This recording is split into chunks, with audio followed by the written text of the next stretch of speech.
Good morning, everyone, and welcome to, from the West Coast, our G Plus Hangout with PayScale and Millennial Branding about the Gen Y generation at work. Thank you for joining us. My name is Bridget Quigg. I'm going to be your host today, and with me are two very brilliant, interesting people. We have Dan Schawbel. He is the founder and leader of Millennial Branding, which is a consulting firm. He's been branded by New York Times as the personal branding guru. He's written an international best-selling book. He is published in Times and Forbes on a regular basis as a columnist, as well as having been published in a number of other magazines such as Elle and Wired. You'll find him everywhere you find discussions about Gen Y. And then from PayScale, we have Katie Bardaro. She is the lead economist and analytics manager here at PayScale. Katie has a great academic history in the world of economics. She was at one point Student Teacher of the Year at University of Washington's economics department, where she got her master's degree. Katie has been instrumental in promoting PayScale's data by making it interesting and excellent and accurate on every front in our public relations efforts, such as today's Hangout. So thank you all for being here. We're going to be taking questions throughout the Hangout. We have a few of our own to get us started today, but if you have anything you'd like to hear about from Dan or Katie, just write us. All right, so our first question this morning is pretty simple, and we'll start with Dan. How do you define Gen Y, age range, etc.? Tell us a bit about them. Sure. 18 to 29-year-olds, born 1982 to 1993, wired generation, much different than the older generation, so we're talking Gen X and the baby boomers, and then there's the younger generation, Gen Z, which is, these are really young teenagers and beneath that at this point. And so Gen Y, highly adept in technology, always carrying on the mobile phone, of course. They're going to be 50% of the workplace in a couple of years. By 2025, they're going to be 75% of the workplace, so they're taken over. But at the same time, they're very unemployed. They suffered through all the economic turmoil and are still suffering, and that's a lot of what we covered in this study that we're going to be discussing today, sadly.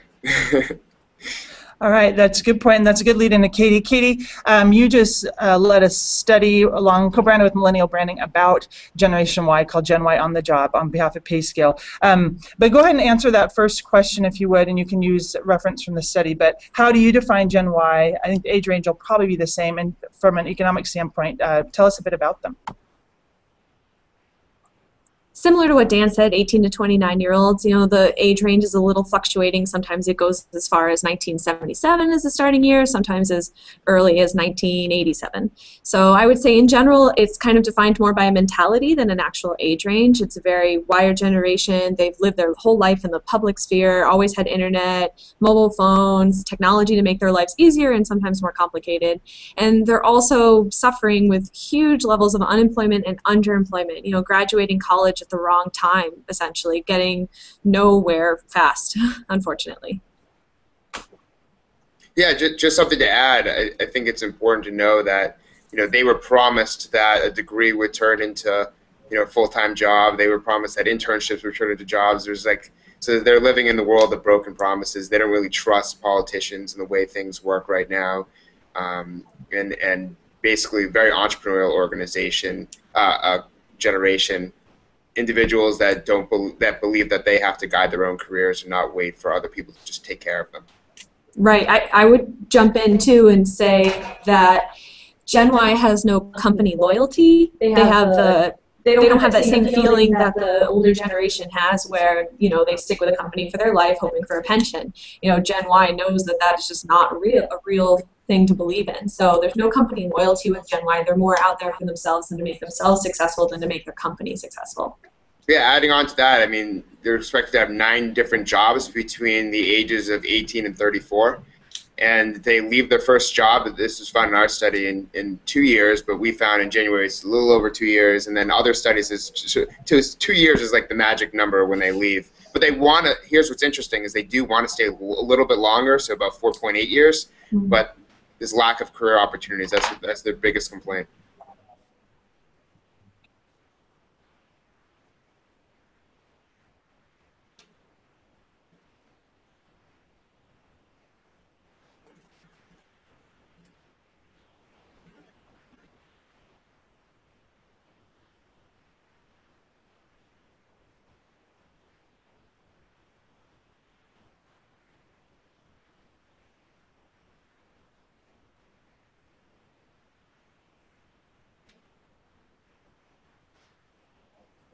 Okay, sorry everyone, I'm back now. I was just saying, great information from both Katie and Dan, and very much in line with what the Gen Y on the Job report from PayScale Millennial Branding found. This is an underemployed, very well educated generation. And you both started to answer the next question, but I'm going to pose it to you anyways.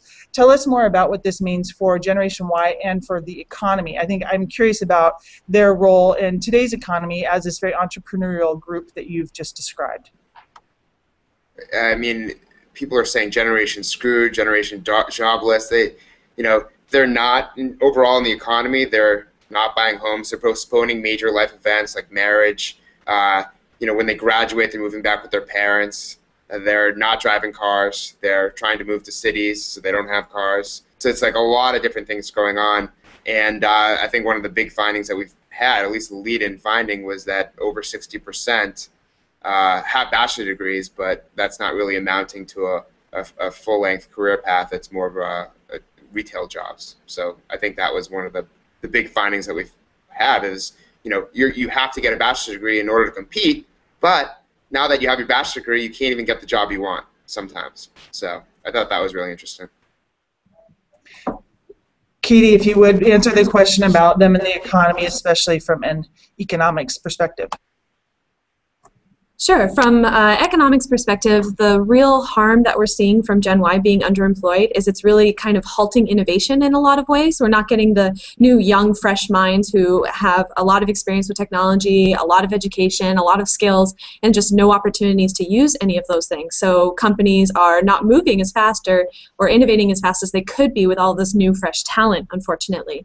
One thing I will say is there's somewhat of a dichotomy in Gen Y. There is one side that is going into engineering, computer science, they're finding jobs, they're getting hired fresh out of school, because some of those companies who are known for being innovative, such as Google or, Facebook or any of those big IT giants, they want these young, fresh minds to come in and shape their product and make them more attractive and just grow faster in terms of their reach. But then there's the other people who are majoring in things that used to be very successful, business, economics, there's the humanities, any of those kind of majors. Those are the people who are really being hurt by the current economy. They're, working in retailers, baristas, or customer service reps, anything they can do to find work because they can't find the job that actually utilizes their skills or their education. Yeah, and I think this is where it gets really interesting because you think, oh, if they can't find a job, they'll just keep searching for a job, maybe live with their parents. But what they need to do is pay back loans too, and it's like billions of student loans. I mean, I don't know. I have written the number somewhere, but it's a lot. I mean, it's a really high number, and they're suffering from that. So they have to do the retail jobs not just to buy themselves time in order to search for a professional job, but because they have to pay back student loans. So they're in a huge, huge bind with all of that right now. The other thing I would say is that another thing we're seeing is more and more people are going back to get higher levels of education because they can't find jobs. And you also have the win that if you have a government loan, you can defer your interest payments and your payments on it if you're still enrolled in school. So a lot of people are going on to get their master's or their doctorate or maybe an MD, various degrees that they're hoping will then get them a job, but it's just not been the case. There's people now, kind of on the tail end of Gen Y or maybe the Gen Y, Gen X cusp that are graduating with these higher degrees thinking, okay, now I'm set, now I'm above my peers, now I'll get a job, and it's still not true for them. Wow, sounds like it is. Basically, the system's broken. Mm-hmm. Right. That's the main message here, and that it's all about figuring out what solutions that we have for Gen Y and how they can kind of fight in this economy until hopefully it's revived. Did you want to say something about that, Dan? Yeah, I think that the fact that they're very entrepreneurial is one path to creating your own income. Doing freelance jobs and possibly starting a company. I think it's tough though. I mean, it's not for everyone. Banks aren't loaning. To get an investor to invest in you is tough. I mean, most small companies, if you look at the statistics, it's all funded by the person or their family. Or friends, and that doesn't always happen because they're suffering too. So it's just like it's this huge bind that everyone's in right now. So that's why a lot of people are trying to do more freelance jobs and retail jobs, just have some money to buy them time in order to get more of a job that they want. But a lot of people are settling still. A lot of people, I was talking to some people who graduated my school, and they have temp jobs, and temp agencies are exploding right now. But these are jobs that you're looking at just a few weeks, and then you're out. And then what? That's not going to, mostly that doesn't turn into jobs, and even internships don't really turn into jobs. And so it's a tough scene right now. So let's sell Gen Y to employers here a little bit. So we talked a lot about who they are, but let's talk about positive and negative attributes of this generation. We talked how they're tech savvy, they can be entrepreneurial if they need to be, but comes down to nuts and bolts and employers looking to hire someone. What is great about Gen Y? And then what are some of the challenges that employers need to be aware of if they're hiring this generation? How can they maximize on them? Katie, why don't you take this one first? I would say that Gen Y has this negative stigma that they are entitled, they're spoiled, they'll only take a job if they can be promised lots of flexibility in terms of their social media use or flexible hours, if they can roll out of bed at 11. And well, there are definitely people like that. There's people like that in every generation. I don't think it should be what defines Gen Y because, like Dan and I have been saying, they are incredibly innovative. They're very entrepreneurial. They have all of these great tech-savvy skills. Things that older generations actually had to spend numerous years of education or certifications to get to this level of technology knowledge, that Gen Y just has it because they've always had it and they've always used it. It's not something scary or intimidating to them. It's how they embrace their life. So, as a technology-driven society, then we should be embracing these workers because they will take us further and farther than anything. So, Gen Y might have a little bit of a negative lean towards them for this entitled idea, but it's just not always true. And I think the key thing to remember if you're a Gen Y person is you don't want to perpetuate that stereotype. When you're on an interview with a company, don't ask about social media policies in your first interview. Don't ask if you can come in at 11. Don't ask those kind of questions as you're in a job interview because people are already probably thinking that when they're talking to you. Yeah, just to add on to that, Cisco did a technology report they released in 2011, and more than half of students and recent graduates would not accept a job that banned or not work at a company that banned social network and use and didn't let them choose their own mobile device. And choosing your own mobile device is usually the iPhone. I mean, that's really what that says. No one wants to use BlackBerries. It's not cool. So just adding on to this, I think in terms of what we're going to see in corporate America, just by conversations and by what companies are starting to do, is they're kind of like reformatting the organization. So it's more of like a Google, right? And this is not every company, of course, but more of a startup. Big companies are starting to resemble more like startups. So startup culture within big companies, because the way millennials see the workplace is not, they don't really go around saying, I work for Google. It's more of, mentally, it's more of, I work on this team on these projects. That's what they see every day. So that's kind of how they work, and they're big on collaboration. They're big multitaskers. They want feedback constantly. And so we look at the organizations now. I mean, I worked for EMC, big technology company, for 3.5 years. It was all about the annual performance review. Now it's not. I think that's going to die out, and it's going to be more of just like continuous reviews and feedback, because that's what millennials want. So that's going to be a huge change. And then hierarchies, I think it's going to become more flat. I think you're going to see more millennials force companies to allow them to work and telecommute and work from home or wherever they want, as long as the job gets done. I mean, it goes back to the old term ROWE, results only workplace environment. So like a concept, I think it was done by Best Buy, still done by Best Buy like 10 years ago, where it's just about getting the work done. It's not about where you're doing it and who you're doing with, just get it done. And so I think that's where it's going to be. I kind of call it ROI Nation now. It's just as long as you can prove results, you'll have a good career, in a sense, right? It's less about the fluffiness. It's less about, work 9 to 5 and then go home and be with your children and your dog. It's more about you're just kind of like always working around the clock. That's the big changeover, is that because companies, it's kind of like a new employment contract that's happening. So because companies expect employees to do kind of answering emails and having phone calls with different countries outside of work, when they go home, they're allowed to have more personal time at work, and that's kind of shifting the way work gets done and how and where it gets done.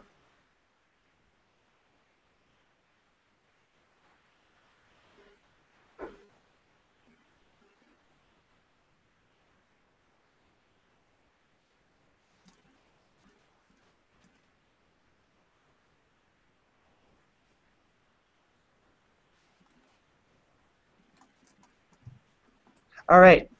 I'm going to get that mute button figured out.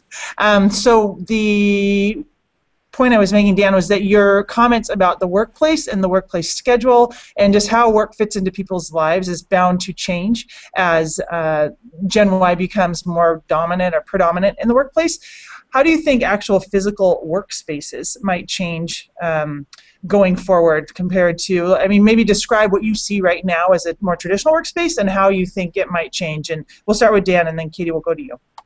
Yeah, so I was at American Express, their headquarters in New York the other week, and companies are already testing out new work environments and how they set everything up. So like a company like that will have a few floors where they test it out to see how it works and see how it affects productivity.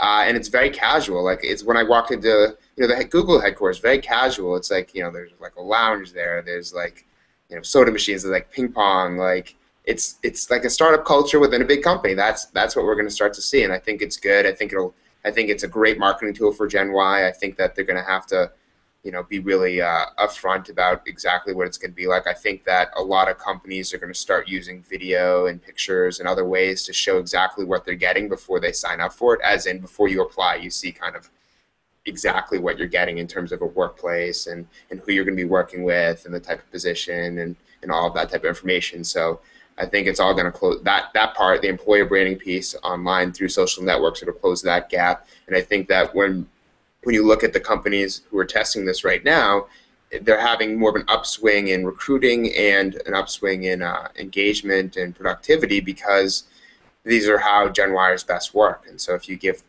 them what they want, then it'll just adopt it and it'll be easier. And there was an article in the Wall Street Journal, I don't know if you saw, it was a really, really big article on how you have some companies that are really changing everything in order to cater to Gen Y. So like this one company I read about, they guarantee a promotion after a year, guaranteed, unless like you really screw up. I mean, guaranteed. And so a lot of companies are starting to, especially like mid-sized companies. The biggest companies haven't really done it yet, but like completely change their policies in favor of young workers in order to track them.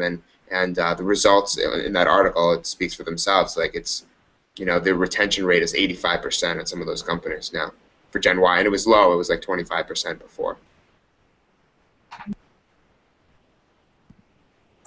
Katie, did you want to address the workplace? Sure. So similar to what Dan said, is there's a big feeling about collaboration in Gen Y. Gen Y likes to work together, and one of the things that companies are doing is they're starting to kind of deconstruct cubes and get rid of offices and kind of have more open floor spaces, more desks that are clustered, so people can just very easily work collaboratively with their peers. And I think that is something that physically is actually happening. And similar, we've seen, we're in the startup world, so we are familiar with lots of startups and what startups are doing. And, we have a ping pong table, and we have parties, and we have various little trophies to reward people for doing well, because everyone knows Gen Y likes their trophies. And we do all these various things to kind of reward them and make them feel valuable to the company, because that's the key thing, is Gen Y wants to feel valued. They want to feel like their voice matters, that they're contributing something, that they're just not another cog in the machine. So when companies do that, those various little things for recognition, even if it's really something simple like sending out an email like, oh, so-and-so did really well in this project, let's go grab a beer after work. That's the kind of stuff that Gen Y loves. And also, like Dan said, a results-oriented work environment, I think it was ROWE, is so true. I mean, whether someone doesn't come into work till 11 and then leaves at 7, it doesn't really matter, as long as what they're doing is results. And so I think that's such a great acronym.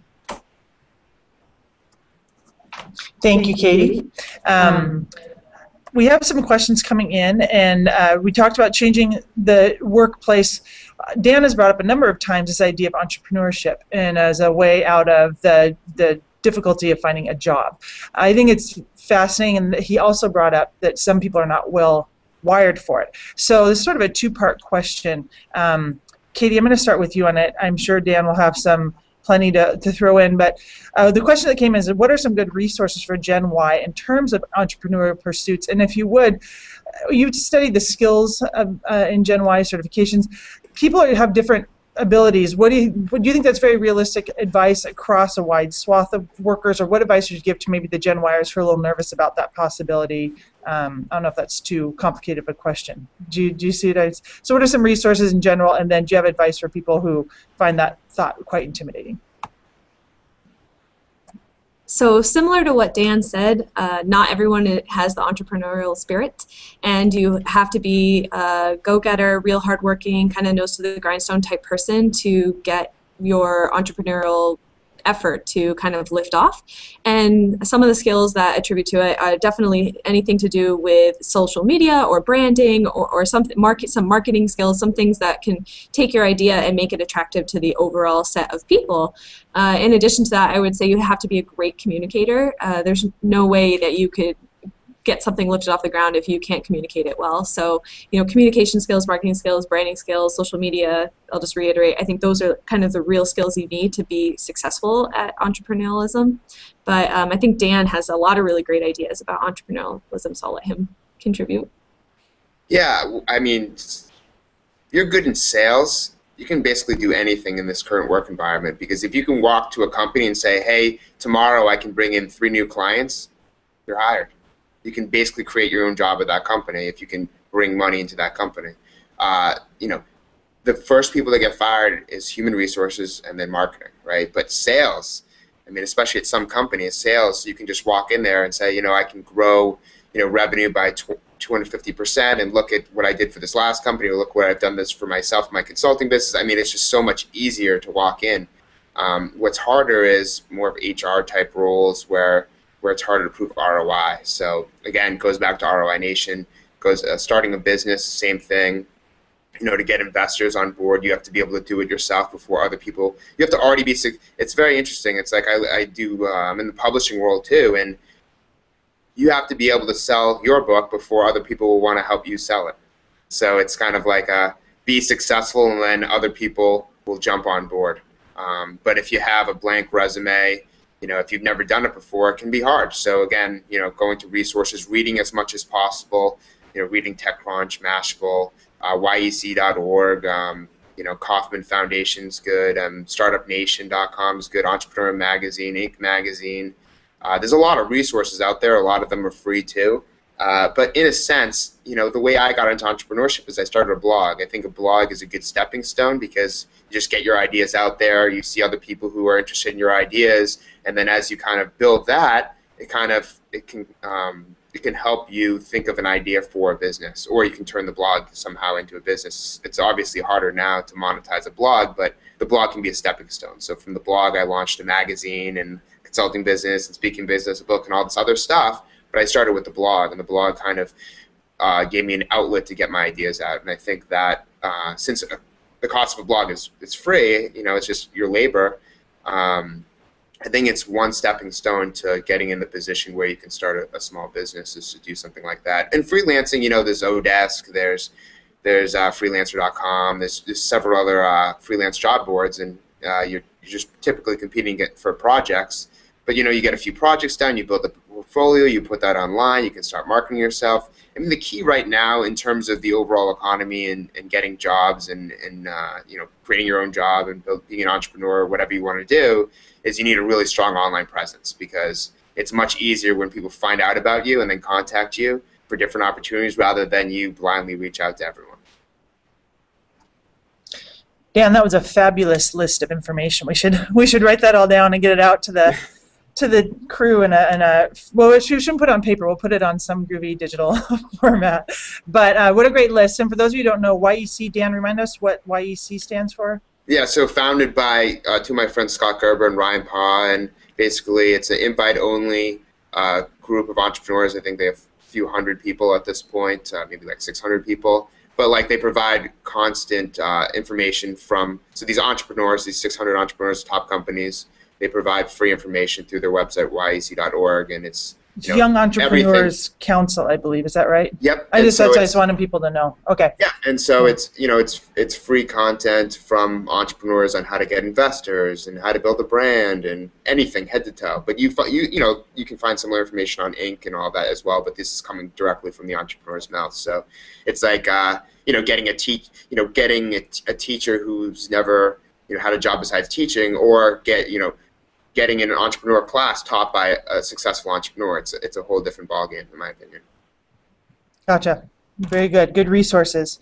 Another question came in about this idea that there's a stigma around Gen Y. I mean, what you two just described with an entrepreneur, the scrappy, the go-getter, that is not the reputation Gen Y has had in particular as a generation. They're actually considered by many to be lazy, spoiled. Kate, you started to talk about some of this in your advice for people going into an interview, but do you have any more advice for Gen Y on how to not be perceived as lazy, how to break through that stigma, whether it's in an interview or any sort of interaction they have with a potential employer or client?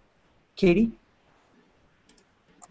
I would say that the key thing is you have to present yourself well, and you have to make sure that the employer understands that you are there to kind of be innovative and make the company successful by doing your job well. And so the best way to sell yourself is to talk about your skills, do the usual job interview stuff. But like I said, don't bring up any of the things that Gen Y is stereotypically known for caring about. Even if it is something you care about, discuss that more in later interviews. Don't bring it up in your first interview. If it's really key to you accepting a job, then yeah, you should discuss it. But people are already thinking when they're interviewing Gen Y, like, oh, this person just wants to look at Facebook all the time. They want to tweet about whatever lunch they had. They want to roll out of bed and work whenever they want to work. They almost need to be introduced to what Dan was calling the ROWE, the results-oriented work environment, because it is true that Gen Y might kind of want different hours or the ability to work from home or a little bit more flexibility. That's a key thing we saw in our study is Gen Y really cares about flexibility.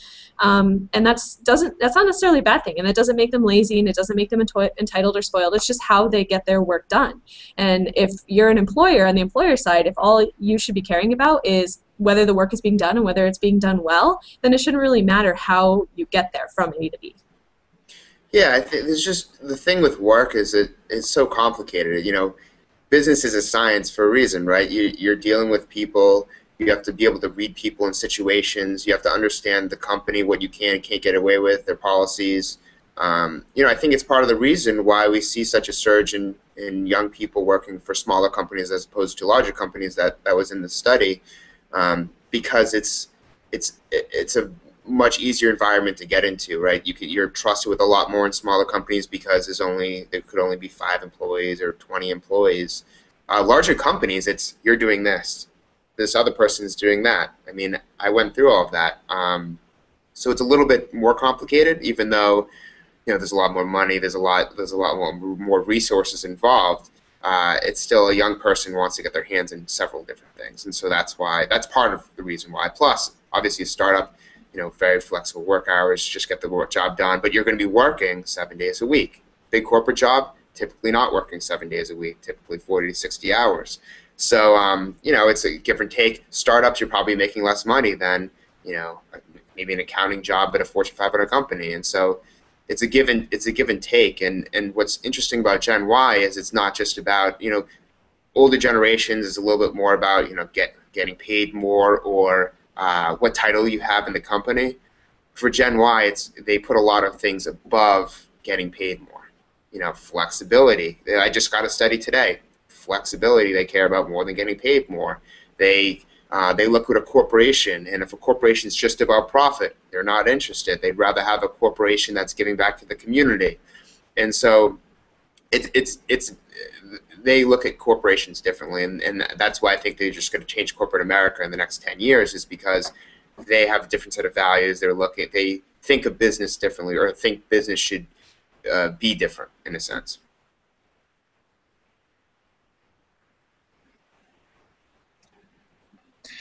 All right. Well, that is some radical thinking. That'll be interesting to see what the next decades bring with Gen Y on the job. We have one last question we got from those listening today, and it is, how can you teach what can you teach managers about how to manage Gen Y effectively? What would be your advice to someone who has a Gen Y employee? Dan, why don't we go to you? Sure. I think one of the really important things that's often overlooked is transparency, being open and honest about what's really going on in the company, not hiding everything. Because Gen Y, I mean, if you look at the online world, they're very transparent. If someone lies to them, they'll figure it out. I mean, you just can't get away with anything anymore. And in companies, it's the same thing. It's, let them be involved in certain discussions. Don't keep them out. Let them, because these companies, it's all about succession planning right now. I mean, there's going to be such a, baby boomers are not going to be in the workforce for another 20 years. I mean, it's just not going to happen. Even though they're delaying retirement, it's just, they're not going to work, at 80 or 90 years old. I mean, my grandfather, he worked, till probably like 70 something, but I mean, it just doesn't happen. It's not going to happen. So succession planning is huge, and when they're looking at the next generation of leaders, they have to do things differently if they want to keep them and bring them into the internal recruiting programs. And that's another big thing, is internal recruiting programs. What we're going to see in the future, sadly, is that if you don't already have a job, it's going to be so much harder to get a job because more companies are just going to recruit from within. It's cheaper, and it builds morale and several other things. But for young people, it's about how do I choose a company that I know I can grow with. They're looking for high growth companies. They're looking for the tech companies that we showed in the study. They're looking for the fast-paced culture, the culture where they can make a huge impact in a short period of time. They're not willing to wait 10 years to work on a big project. So I think in a way they need to be set up for success and not failure. And I think a lot of companies are not, they don't create an atmosphere where Gen Y can be successful because they don't really understand Gen Y. Katie? I would agree with a lot of what Dan was saying. The other thing I would say is, on top of just knowing what's going on in the company, you have to be really open with the Gen Y employee about how you feel about them and their work. Give them feedback, whether it be negative or positive. Gen Y, they want to feel like people value what they're doing, and if they're not doing something right, they want to know and they want to improve upon it. Gen Y definitely has a strong feeling of wanting to be successful in their career, and the best way to do that is with feedback from the people who are around them. So that is key. The other thing I would say is that managers have to understand that Gen Y might not communicate in the same way that older generations do. Gen Y is definitely a very more text-focused, email-focused, blogging-focused communicator than a long phone call focus. So and to do things effectively, sometimes it might be better to have conversations over a chat client, or it might be easier over email than then just sit and have a long conference call. That is one thing I would definitely think. The other thing I would say is that if you, as Dan was saying earlier, and as we've shown in the study, that Gen Y doesn't have company loyalty, they don't stay with companies, and as everyone knows, it's expensive to hire and train a new employee. And even though there's a large pool of Gen Y employees out there, and there's a large talent pool that definitely could be tapped into, it doesn't help if you're losing the people who are working for you because you're not a good company for Gen Y. So there's definitely things the company overall could do, and change their physical workplace to make it more open for collaboration, offer some sort of incentives, and they can be non-compensation incentives, because Gen Y isn't all about money. It could be things like, every one Friday a month everyone's going to go out to happy hour, or it could be something even more simple like, we'll have a weekend kickball tournament. So just something that makes the company seem more fun and not just all about work, because Gen Y, there's not really a strict line between work and play. They kind of want it to be both. The other thing I would say is that you should definitely make sure that the communication isn't just going well from upper to level divisions, but also across divisions. So the lateral communication should be good as well. And so there should be basically just a large effort around communication, I think would be my biggest feedback. That's awesome. I feel a blog post coming on for you, Katie, telling employers what to do. Well, we don't have any more questions coming at the moment. We covered most of ours. I think we've gotten a lot of really great information from Katie and Dan today. I want to go back, though, one more time to the Gen Y on the Job study that PayScale and Millennial Branding just put out, and ask each of you, is there anything that comes to mind from that study that you thought was interesting that we didn't cover yet today, or you just want to emphasize? There was a lot of information about educational background, job choice, where Gen Y tends to live, tenure. If you would, just take a moment, each of you, if you have anything else that you would like to share or point up to people might be interesting to them. Dan, can we start with you? I thought the most interesting piece is that 15% of Gen Y already has manager jobs. I thought that was really interesting.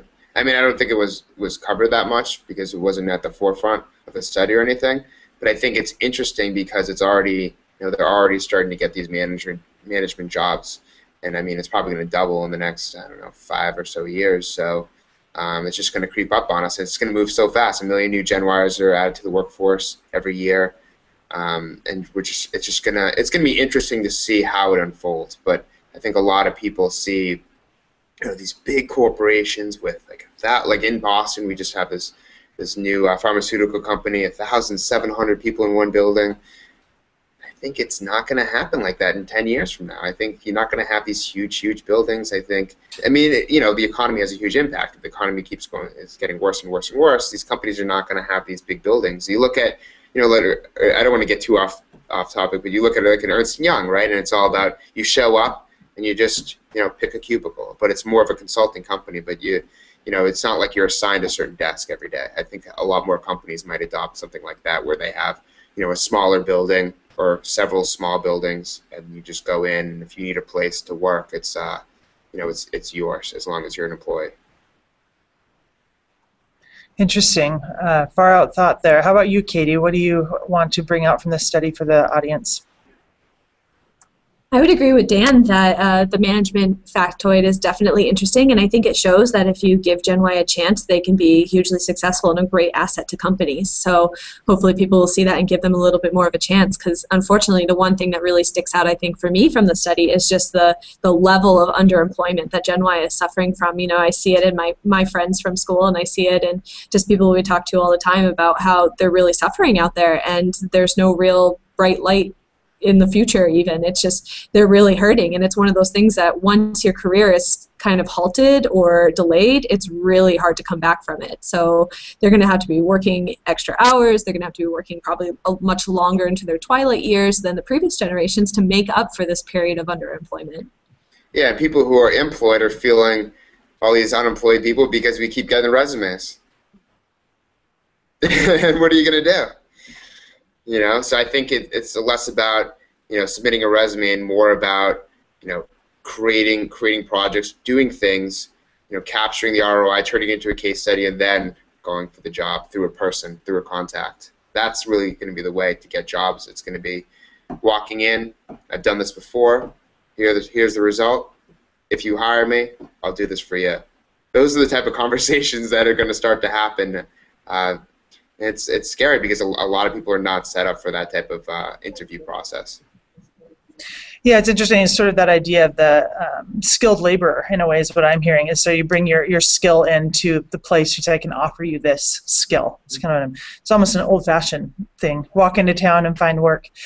So I would like, if we could, thank you both for taking the time today to talk, and and share your thoughts on Gen Y. If you have any last thoughts, either of you want to pipe up and just send Gen Y off with a little bit of cheer and good luck message, I will hang on for 1 sec.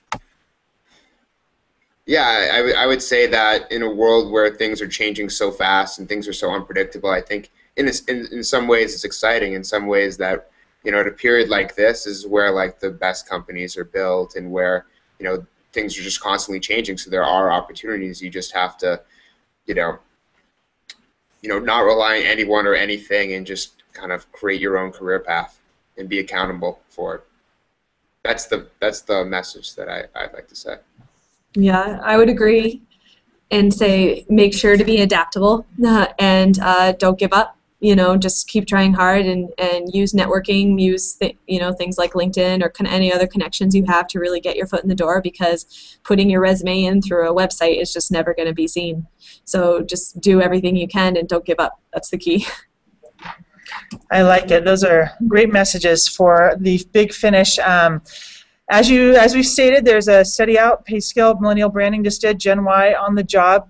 Check it out on PayScale.com, and we have some blog posts. Dan's writing about it with a lot of interesting thoughts from him. You can continue to follow him on the Salary Reporter blog.